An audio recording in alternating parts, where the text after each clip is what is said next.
എൻ്റെ ജാതിയോടോ എൻ്റെ രാഷ്ട്രീയത്തോടോ എൻ്റെ നിറത്തിനോടോ എൻ്റെ ഗുണങ്ങളോടോ ഒന്നും ഒരു തിമിരം വെച്ച് കാണാതെയും അല്ലേ നുകർന്നറിയാതെയും ഒക്കെ വളരെ എന്താ ഒരു സോഫ്റ്റ് ഹാർട്ടഡായിട്ട് വളരെ ഓപ്പൺ ഹാർട്ടഡായിട്ട് ഒരു അനാലിസിസ് നടത്തും.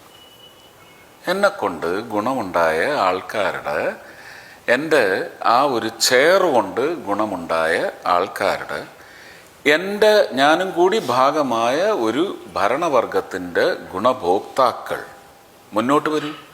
ഞാൻ തള്ളാൻ വരില്ല. ഞാൻ നേരത്തെയും പറഞ്ഞ കാര്യമാണ്. എല്ലാവരും വരൂ. ഇത് ഒരു സോഷ്യൽ മീഡിയ ആയതുകൊണ്ട് ഞാൻ അതിനുള്ള വാക്ക് പറയുന്നില്ല. ഇല്ലെങ്കിൽ നല്ല വാക്കുണ്ട് പറയാൻ.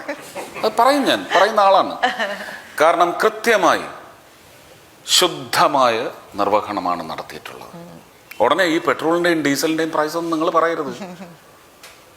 2004 മുതൽ 2013 വരെ എത്ര ലക്ഷം കോടി ഓയിൽ ബോണ്ട് ഇന്ത്യയെ കടപ്പെടുത്തി.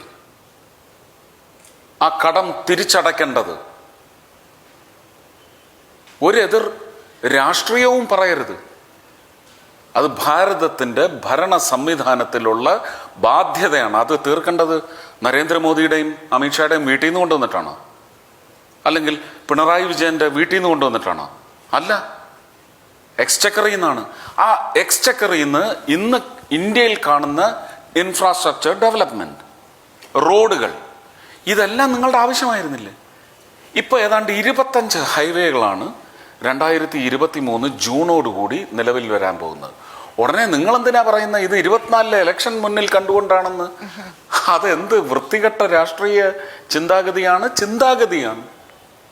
അല്ലേ? ഇതിനൊക്കെ എവിടെ നിന്നാണ് പണം വരുന്നത്?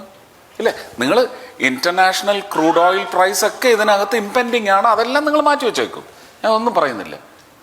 ഈ പറയുന്ന എത്ര ലക്ഷം കോടി UPA സർക്കാർ കടമെടുത്തു, അതെവിടുന്ന് തിരിച്ചടയ്ക്കണം? ഇതിനെ സംബന്ധിച്ച് കലാരൂപങ്ങളിലായാലും വേദികളിലായാലും പ്രസംഗിക്കുന്നവർ ദയവ് ചെയ്ത് ഇതിനൊരു മറുപടി തരിക. അത്രേ പറയാനുള്ളൂ. അപ്പോൾ ഒരു കസേരയിൽ എന്നെ കൊണ്ട് ചെന്ന് ഇരുത്തിയിട്ടുണ്ടെങ്കിൽ എനിക്ക് പറ്റിയ ഒരപാകത നിങ്ങൾ പറ. എൻ്റെ കെടുകാര്യസ്ഥത കൊണ്ട് നഷ്ടമായ ഒരവസ്ഥ നിങ്ങൾ പറ. ബാക്കിയുള്ളവരെല്ലാം അത് പരിഹരിച്ചതും പറയും. Nothing more, dears.